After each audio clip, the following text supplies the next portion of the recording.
C'est le projet le plus récent qui est en cours d'exécution. Il s'agit de la construction de l'hôtel de ville de Kobdombo, qui abritera à terme les services de la mairie de Niakokombo. Accusé de torpiller le dit projet, le maire de Séan crie à la manipulation. Donc regardez vous-même un bâtiment, non seulement la route est barrée, mais ça passe à côté de l'axe principal.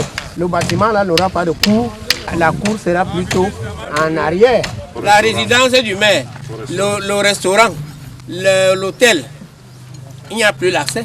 Pour le chef de l'exécutif municipal, c'est le lieu qui a été choisi pour la construction du bâtiment qui pose problème. Le souhait du maire était de voir l'édifice sorti des terres sur un autre site, plus approprié. Un plaidoyer qui n'a pas connu une suite favorable. Néanmoins, la construction du siège de la mairie contribuera à embellir cette localité, longtemps restée dans le noir. Tout bouge à Kobdombo. Kobdombo sera bientôt transformé de village en ville.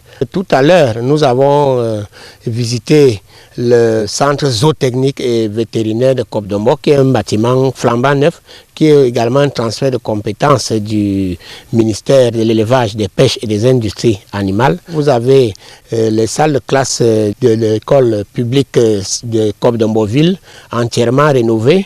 De l'autre côté, nous avons vu les résidences d'astreinte pour infirmiers.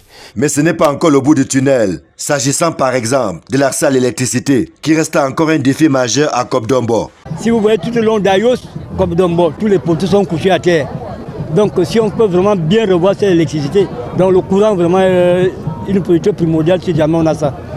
Et je vois l'énergie solaire qui avance énormément. Cette commune est située à une trentaine de kilomètres d'Ayos et de la nationale numéro 10 Yaoundé-Bertois. Mais on y accède uniquement par moto en raison de l'état de la route. C'est une route régionale, cette route n'est pas communale. La région, l'année dernière, a essayé d'entretenir ce tronçon. Tout à l'heure, vous avez vu, c'est toujours la région qui a envoyé les buses pour remplacer certaines buses qui sont défectueuses au niveau de la digue de Niakokombo.